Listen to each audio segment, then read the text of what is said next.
입니다. 어제는 우리 장로님들이 나오셔서 든든하게 오늘 찬양을 했다면 오늘은 우리 안수 집사님이 나오셔서 아주 힘있게 찬양해 주셔서 너무나 감사드립니다. 오늘 말씀은 어제와 계속 이어지고 있습니다. 어제 예수님께서 제자들의 발을 이제 성만찬 마지막 6월절 만찬을 하시고면서 식사하는 도중에 제자들이 누가 더 크냐 다투고 있다 보니까 안 되겠다 싶어서 친히 이제 제자들의 발을 씻겨주는 그 장면은 단순한 낮아짐과 겸손이 아니라 그 모습을 통해서 앞으로 내가 십자가에 달려 돌아가실 거다, 그렇게 할 거라는 것을 보여주고 있는 그런 모습이라고 말씀을 드렸습니다. 그래서 우리가 교회 안에서도 얼마든지 우리도 누가 더 크냐 다툴 수가 있다고 그랬습니다. 십자가를 우리가 묵상하고 십자가를 통과하지 않는 봉사와 헌신은 자칫 우리가 더 높아지려고 하고, 그거는 목사인 저도 예외가 아니다라고 말씀을 드렸어요. 그래서 우리는 반드시 십자가를 통과한 헌신과 섬김과 봉사를 하셔야, 그래야 우리가 진짜 낮아지고 겸손해지는 거다라고 말씀을 드렸어요. 근데 오늘 그 장면 하나마다 동일하게 참석한 사람 중에서 굉장히 오늘 마음이 불편한 사람도 있었을 겁니다. 어쩌면 그 모든 과정이 이 사람을 위해서 하는 행동일 수도 있는데, 한 명은 계속 떡과 포도주를 먹으면서도 마음이 불편했고, 발을 씻어주는 그 장면에 있으면서도 마음이 불편한 한 사람이 있었을 겁니다. 물론 다 불편했을 거예요. 그러나 유독 한 사람은 찔림의 마음이 강하게 임할 수 있는 그런 순간이었을 겁니다. 그 사람은 누구일까요? 가룟 유다겠죠. 이미 가룟 유다는 예수님을 팔 계획을 13장 2절 말씀을 보면 가지고 있었어요. 그런데 오늘 우리가 읽었던 말씀을 보면 어떻게 우리가 생각할 수가 있느냐? 오늘 우리가 읽었던 27절의 말씀을 보면 사탄이 그 속에 들어간지라라는 말이 있습니다. 그러다 보니까 이거 마치 사단이 유다로 하여금 예수님을 팔려고 그렇게 한 것은 아닌가. 어떻게 보면 유다도 이 가해자가 아니라 피해자의 입장은 아닌가라고 우리가 오늘 말씀만 보면은 생각할 수가 있어요. 근데 우리가 죄에 대해서 한 가지 분명히 기억해야 될 사실은 뭐냐?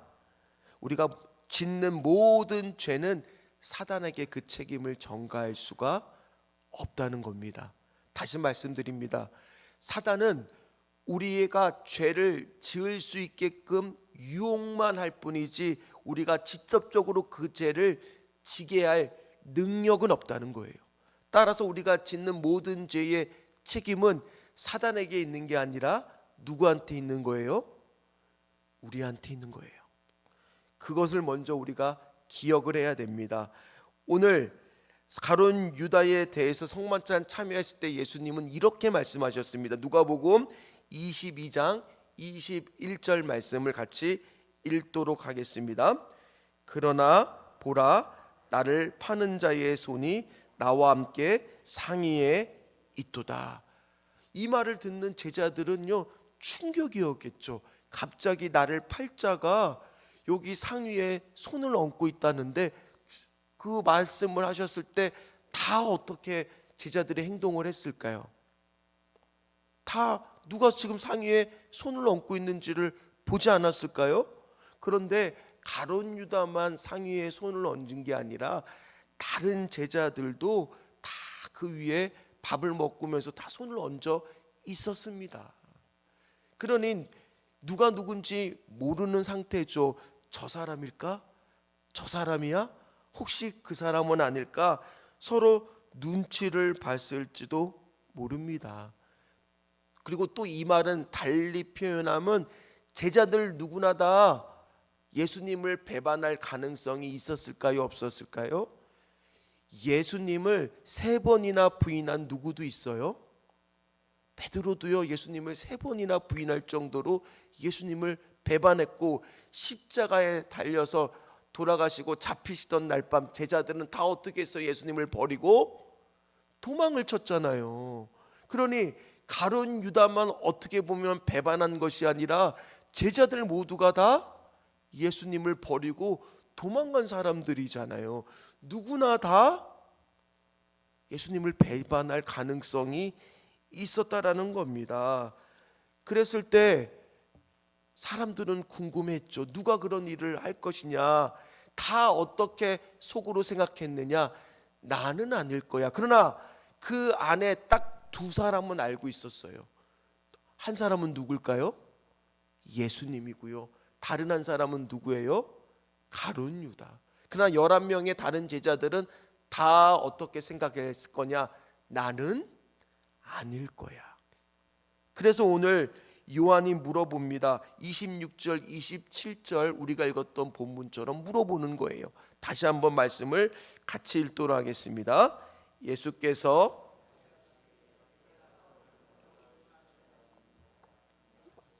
곧 한 조각을 적셔서 가룟 시몬의 아들 유다에게 주시니 조각을 받은 후 곧 사탄이 그 속에 들어간지라. 이에 예수 유다에게 이르시되 내가 하는 일을 속히 하라 하시니. 예수님께서 네가 하는 일을 속히 하라 하시니라는 말을 듣는 가룟 유다는요, 그 자리에서 박차고 나갑니다. 저는 어렸을 때 이 말씀을 읽으면서 잘 이해가 안 됐었어요. 왜 안 됐었냐? 아니 이렇게까지 얘기하면 제자들도 가룟 유다라는 것을 눈치를 채야 되는데 성경을 보면 누군지 몰랐다라는 거예요. 그게 너무 이해가 안 됐어요. 그러나 제자들은 다 가룟 유다가 그런 일을 할 거라고 생각하지 못했던 거예요. 그리고 오늘 말씀을 보면 이 가룟 유다는 지금 모든 장면에서 다시 말씀을 드리면 어떤 기회가 있었어요? 한번 생각해 보세요. 떡과 포도주를 마시면서 이것은 내 살과 피라고 했을 때, 그 이야기를 들었을 때, 그 말씀을 들었을 때 가룟 유다의 마음도 찔림이 있었을 거 아닙니까? 심지어 오늘 예수님께서 친히 제자들의 발을 종의 모습으로, 하인의 모습으로 깨끗하게 씻겨줬을 때 가룟 유다의 발도 씻겨줬을까요? 안 씻겨줬을까요? 그러면 우리 같으면은 어떻게 생각할 수 있어요?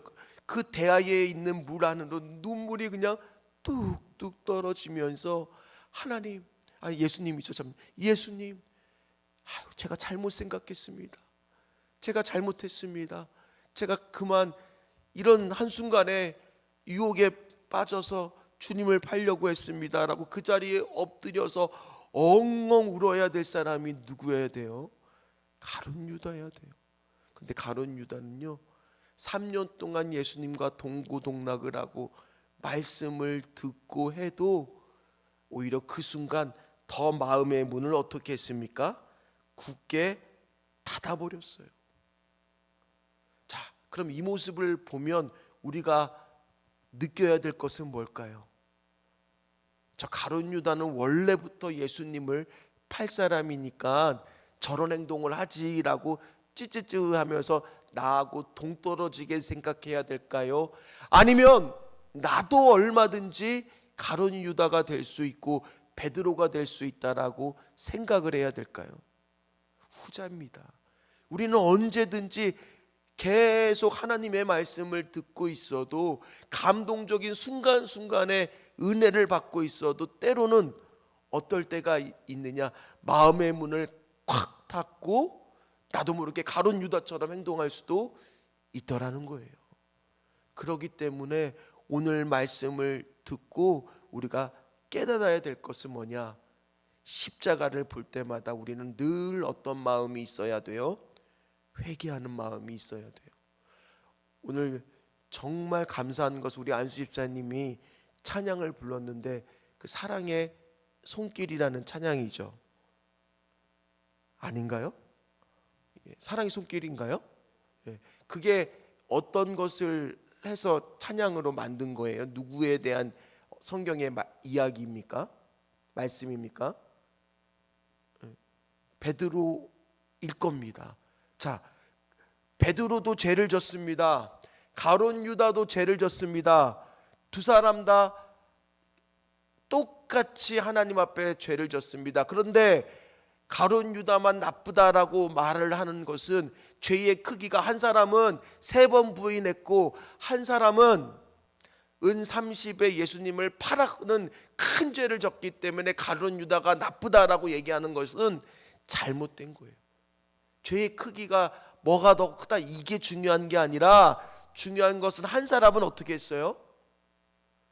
다시 십자가를 보고 예수님의 그 사랑의 손길을 붙잡으려고 주님께 돌이켰던 사람이고, 가룟 유다는 후회는 했어요. 예수님을 은산십에 판 거 성경에 보면 후회는 했어요. 그런데 그만 어떻게 했습니까?